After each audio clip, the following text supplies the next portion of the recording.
Okay, graphing quadratics in standard form. We got to remember what standard form is. So we got y equals ax squared plus bx plus c. All right. Here we have x squared plus 2x minus 3. We're going to write those coefficients in. So 1 for the a value, 2 for the b coefficient, and negative 3 for the c coefficient. So let's remember this negative 3 here. This is actually our y-intercept. Okay, so the standard form will give us the y-intercept right off. Okay, so a starting point is the axis of symmetry. We have a formula opposite b over 2a. Okay, so we go ahead and fill that in. So opposite of 2 is negative 2, then 2 times 1. We get negative 2 over 2, and that's going to be a negative 1. So our axis of symmetry is negative x equals negative 1. So we know that the axis of symmetry goes to the x value of our vertex. But what we're stuck here with is that we've got to figure out what the y value is in our vertex. So if we look at our notes, we got x value f of x, which is the same thing as y. So what we got to do is put this negative 1 into the function, the original function. So I'm going to put f of negative 1 equals negative 1 squared plus 2 times negative 1 minus 3. And then we just use our PEMDAS and work this out. So we get 1 minus 2 minus 3, which is negative 1 minus 3, and that gives us negative 4. All right, so now we got the y value there. All right, so then we can go ahead and put it into our table. Negative 1, negative 4, that's our vertex. Okay, so let's see what else we can answer without having to go to our graph. So min or max is talking about basically the a value. So since the a value is positive, helps to draw it. That means our vertex is at the bottom. So that means it's going to be a minimum. All right.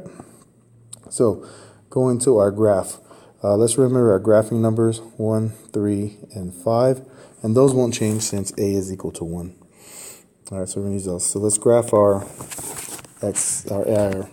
axis of symmetry, which is at negative 1.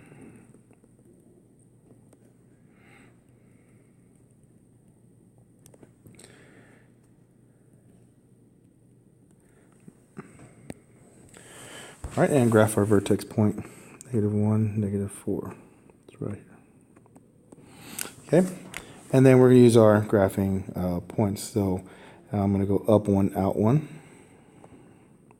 Then from the next point, we're going to go up 3, out 1. And then up 5, out 1. All right, connect the dots. And we have it graphed. So clearly is opening upward. Our domain is all real numbers. Our range is from negative 4 to infinity.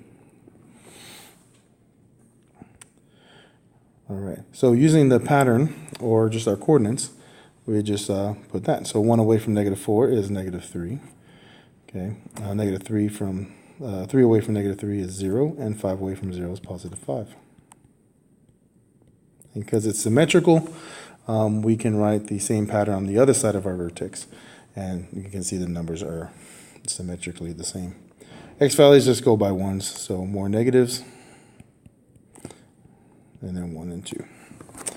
All right, so significant points. Okay, again, where x is 0, that's our y-intercept. And notice how it matches our formula. And then where the y's are zeros, these are our roots. So now we have some solid roots compared to yesterday. All right, and when we write those roots down, we write them as ordered pairs. Negative 3, comma 0, and 1, comma 0. Okay, so let's use the vertex to rewrite the function in vertex form. So they give us the vertex form. So since we have a vertex, that's not hard to do. That's our h number, that's our k number. So rewrite it. So since a is 1, we don't need to write anything. So parentheses x. And then our h value. So this can get confusing. So because of this negative, we got to watch for that. We got to take our h, which is negative 1. Negative 1 times the negative is a positive 1. So this can be plus 1. Don't forget the square. And then k value minus 4 outside.